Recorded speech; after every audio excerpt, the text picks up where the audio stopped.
Mucus membranes में बाज़ दफ़ा ये अल्सरेशंस भी पैदा करती है।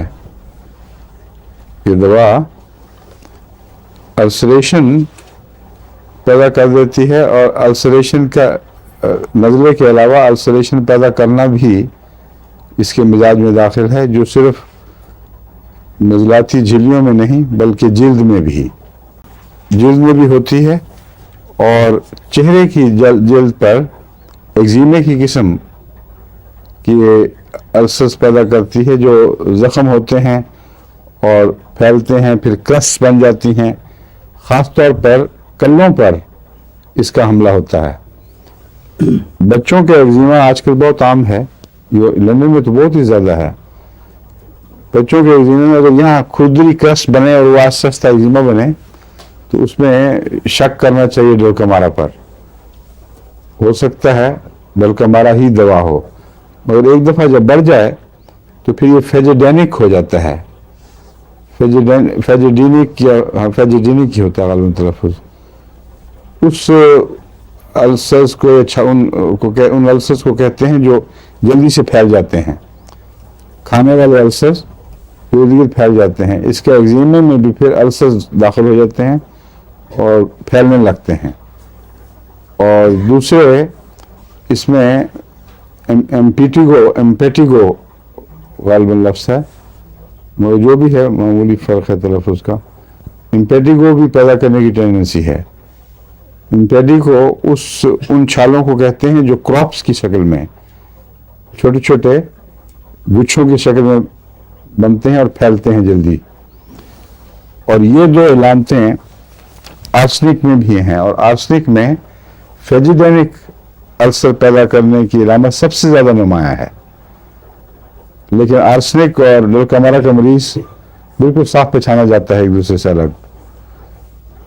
तो सिर्फ ये देख कर के अल्सर्स हैं और फैल रहे हैं या खाने लग गए हैं अंदर, जैसे मुंह में छाले हैं तो जुबान के अंदर तक उतरते हैं, खाने लग जाते हैं, गम्स को खाने लग जाते हैं। जिल्द पर हैं तो वो सुराख नीचे भी उतरते हैं और फैलते भी हैं।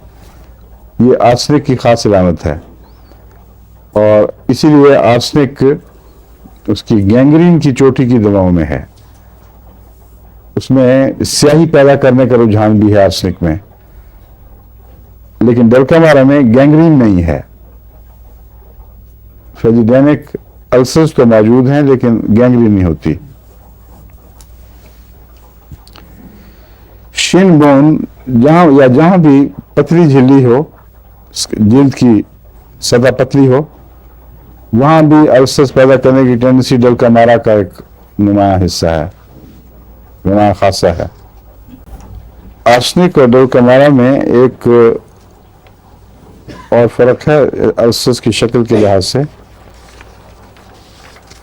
आर्सेनिक बुबोनिक अल्सर्स भी पैदा करता है जो डोलकमारा में नहीं है। बुबोनिक प्लेग आपने सुना होगा लफ्ज़ कि नहीं? किसको कहते हैं? वो ताउन जिसकी पेशगोई हज़रत मसीह अलैहिस्सलाम ने फरमाई थी, और बहुत कसरत से उस दौर में अहमदी हुए हैं, क्योंकि जैसा फरमाया था उसी तरह पूरी हुई। उसका नाम टेक्निकल था बुबोनिक प्लेग। बुबो इन गुठलियों को कहते हैं जो बगल के अंदर दोनों तरफ होती हैं। अगर वो सूज जाएं और मुतवर्रम होकर उनमें पस पड़नी शुरू हो जाए, अगर साथ तेज बुखार हो, फूकने वाला बुखार, तो अक्सर यानी ताउन के ज़माने में ये बड़ी नुमायां अलामत होती है। बुखार 106-107 तक पहुंच जाता है, किसी तरह काबू नहीं आता, और बहुत जल्दी मरीज मरता है। बेकरारी, बेचैनी, दर्द की शिद्दत मकाले बयान है, मगर ज़्यादातर वो आग लगने का कहता है कि आग लग गई है। ये बुबोनिक प्लेग की इलामत है। आर्सेनिक में बुबोनिक प्लेग की इब्तदाई इलामतें पाई जाती हैं।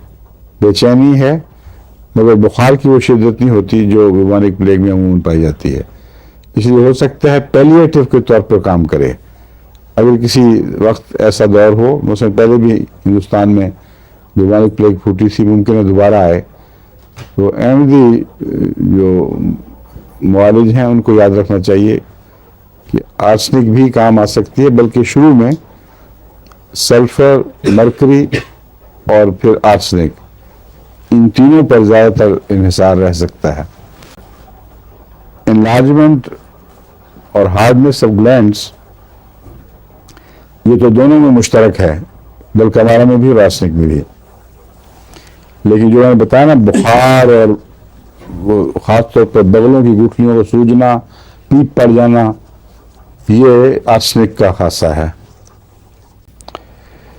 چیکس کا میں آپ کو بتا چکا ہوں، وہ بھی نوٹ میں لکھا ہوا ہے یہاں، بچے کی چیکس کا بتا چکا ہوں نا آپ کو، یہاں کھردرے ہو جاتے ہیں دونوں طرف سے اور پھر وہ پھیلتے ہیں، پھر ان میں السریشن بھی شروع ہو جاتی ہے۔